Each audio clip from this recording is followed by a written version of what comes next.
Hello दोस्तों, मैं हूं सैफुद्दीन और आप लोग देख रहे हैं मेरा भारत महान।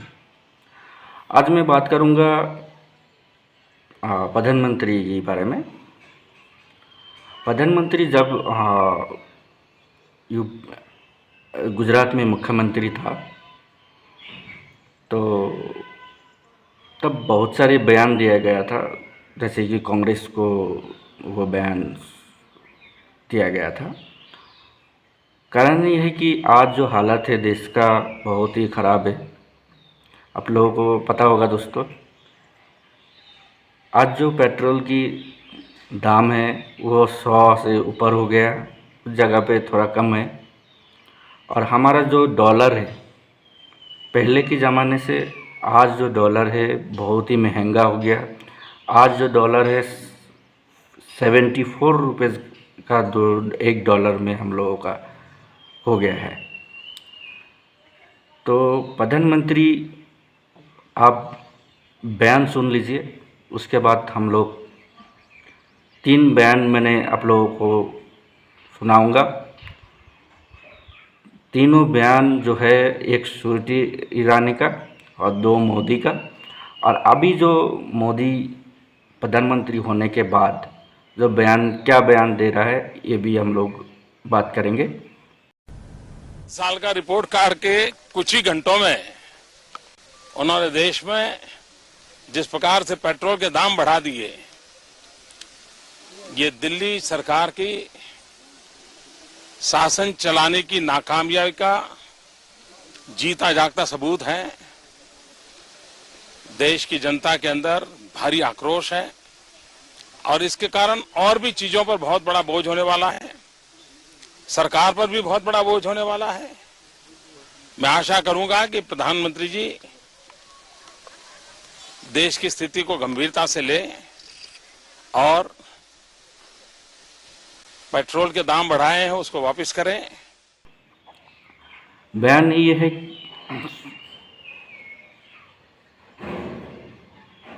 बयान सुनने के बाद हम लोगों को पता चलता है कि प्रधानमंत्री जब गुजरात का मुख्यमंत्री था तब प्रधानमंत्री ने कांग्रेस को इल्ज़ाम लगाते हुए कह रहा था कि पेट्रोल का जो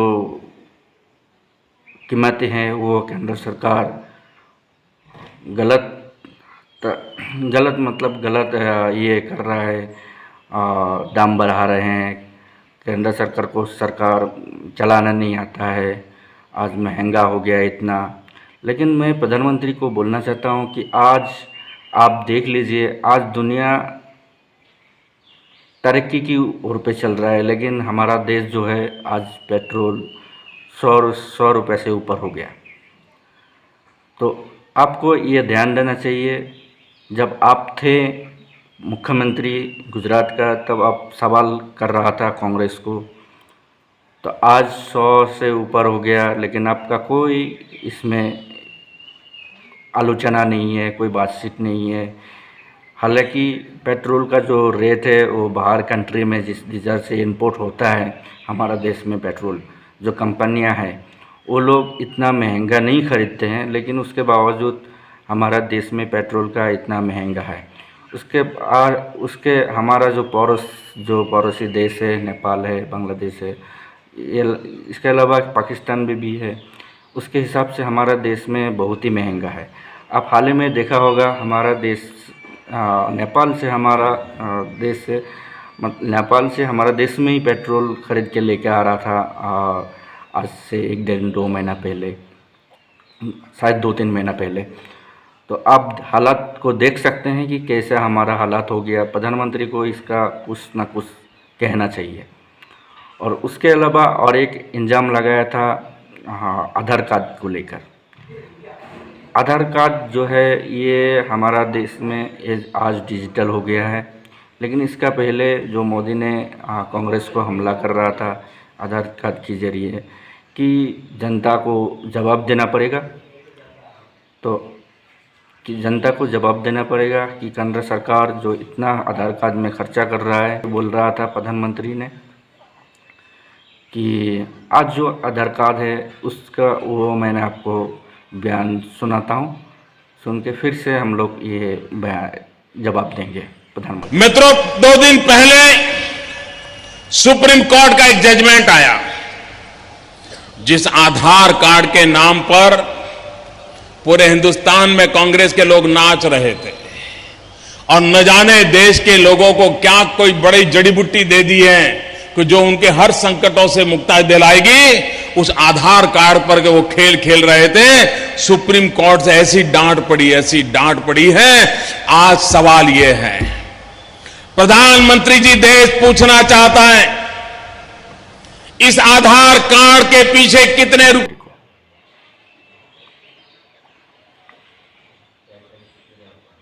बयान सुनने के बाद आप लोगों को पता होगा कि प्रधानमंत्री जो बोल रहा था कि जवाब देना पड़ेगा, ये है वो है, तो आज जो आधार कार्ड प्रधानमंत्री खुद कह रहा है कि हम लोग 128 करोड़ लोग हैं, तो उनमें से हम लोगों का कम से कम 75% जो लोगों का है वो टोटली आधार कार्ड बना दिया गया है। और यही आधार कार्ड आज डिजिटल हो गया है, मतलब हर जगह इसको फ़ायदा मिल रहा है। तो मैं ये कह रहा हूँ कि अगर प्रधानमंत्री को तब भी पता था ये काम कि ये बहुत ही अच्छा काम है, लेकिन क्या है, एक ये होता है कि अच्छा काम किसी के ऊपर अच्छा नहीं लगता है। ऐसे जो ऐसे सोचता है कि मैं ये काम मैं अगर रोक दूंगा तो आगे जाके ये मेरा फ़ायदा होगा, तो ऐसे हर लोग कहता है। जैसे कि मान लीजिए कि मैं कुछ अच्छा काम करता हूँ, लेकिन दूसरा जो मेरे विरोधी है उसको भी ये पता है कि यार काम अच्छा है, लेकिन उसके बावजूद वो कोशिश करेगा कि ये जो पॉलिसी है इसको रोक के मैं अगर जब मैं इसमें आ जाऊंगा, सत्ता में आ जाऊंगा, इसको मैं चलाऊंगा, मेरे अपने नाम पे फ़ायदा होगा। फिर उसके बाद प्रधानमंत्री पूरे हर जगह में अकाउंट में और भी तरह तरह की जो पॉलिसी है हम लोगों का उसमें लिंक किया गया। डायरेक्ट मनी ट्रांसफ़र आधार कार्ड के ज़रिए, ऐसे बहुत से सारी डिजिटल हो गया है। उसके बाद फिर से एक बयान दिया था स्मृति ईरानी का। स्मृति ईरानी जो है, ये आप लोगों को पता होगा, आज जो गैस की हम लोगों का रेट है बहुत ही बढ़ा हुआ है, क्योंकि आज 900 के आसपास हो गया है गैस सिलेंडर। लेकिन अभी तक कोई भी स्मृति ईरानी का एक भी बयान नहीं है। इसके पहले जब कांग्रेस सरकार था सत्ता में, तब स्मृति ईरानी हर टाइम बोलता था कि कांग्रेस सरकार को देश चलाना नहीं आता है, कांग्रेस को इसके लिए खमियाजा भुगतना पड़ेगा। हम लोग महिला जो है ये हम लोग आंदोलन करेंगे, धरना लगाएंगे। आज वो स्मृति ईरानी कहाँ गया पता नहीं, कहाँ गुम हो गया। क्या वो अभी जवाब उसको देना नहीं चाहिए? क्या उसके बात नहीं करना चाहिए कि आज जो गैस सिलेंडर है लोगों को कितना तकलीफ़ें हो रहा है? उज्ज्वला योजना के तहत हर लोगों को गैस पहुंचाने का प्रधानमंत्री काम किया, लेकिन उसके बावजूद उसके बाद भी कोई भी लोगों का ये ऐसा नहीं है कि 1000 रुपया 900 रुपये में गैस खरीद के अपना घर चलाए। बहुत से ऐसे लोग हैं कि चला नहीं पाते हैं। लेकिन एक जुमला तो जुमला ही रह गया। उसके बाद फिर से आप लोग दोस्तों पता होगा कि प्रधानमंत्री जब 2014 में हम सब जानते हैं कि संसद में आधार एक्ट 2016 अब पास हो चुका है। इस एक्ट के पास होने के बाद अब हमें सब्सिडी हो या फिर तमाम दूसरी सुविधाएं हो, डायरेक्ट कैश ट्रांसफर के लिए आधार के प्रयोग की सुविधा अब हमें प्राप्त हुई है। 128 करोड़ की आबादी वाले हमारे देश में अब तक 102 करोड़ लोगों का आधार कार्ड बांटे जा चुके हैं। यानी अब देश की 79% जनसंख्या के पास आधार कार्ड है। और उसमें भी अगर हम एडल्ट्स को सोचें, वयस्कों की बात करें, तो देश के 96% नागरिकों के पास आधार कार्ड है। आप सभी के समर्थन से इस साल के अंत तक हम देश के हर नागरिक को आधार कार्ड से जोड़ पाएंगे। और मैं इसके लिए मुख्यमंत्रियों का, राज्य सरकारों का भी आभार व्यक्त करता हूं कि इस काम में उन्होंने काफ़ी तेजी लाई है और काफ़ी बल दिया है और उसके कारण ये संभव हुआ है। आज की तारीख में एक साधारण सा आधार कार्ड लोगों के सशक्तिकरण का प्रतीक बना है। सरकारी मदद या सब्सिडी पर जिस व्यक्ति का अधिकार है, अब उसे ही इसका फायदा मिल रहा है।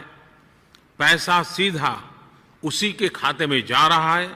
इससे पारदर्शिता तो आई ही है, हजारों करोड़ रुपयों की बचत भी हो रही है, जो रुपये विकास के काम में खर्च हो पा रहे हैं। जब प्रधानमंत्री मतलब लोकसभा में जब ये इलेक्शन होने वाला था, तब बहुत से ऐसे बोल रहा था कि विदेशों में जितना भी काला धन है, अगर हम लोग इसको लेके आएंगे तो यूँ ही मिल जाएगा 15 लाख 15-20 लाख ऐसे ही मिल जाएगा। लेकिन ये भी एक जुमला ही रह गया। अभी तक कोई भी आपका मालूम होगा 15,000 भी नहीं आया किसी के अकाउंट में। तो प्रधानमंत्री को ये सब ध्यान देना चाहिए कि क्या है कि इतना जुमला करना नहीं चाहिए। लोगों को, लोगों के साथ खिलवाड़ होता है। जब आपको सत्ते में बिठाया है लोगों ने, तो हो सकता है कुछ विरोधी हो, ये हो, लेकिन तो भी 80-90% लोग आपको चाहते हैं। लेकिन उसके ये कीजिए आप, मैं चाहता हूँ कि लोगों को मदद करने के लिए कोशिश कीजिए। और ऐसे ही मैं वीडियो लेकर आऊँगा और आप लोगों के ऐसे जवाब देने की कोशिश करूँगा। और चैनल को नया है तो सब्सक्राइब कीजिए, बेल की घंटी को क्लिक कीजिए, ताकि आने वाले वीडियो की नोटिफिकेशन आप लोगों को मिले और वीडियो की लाभ उठा सकें।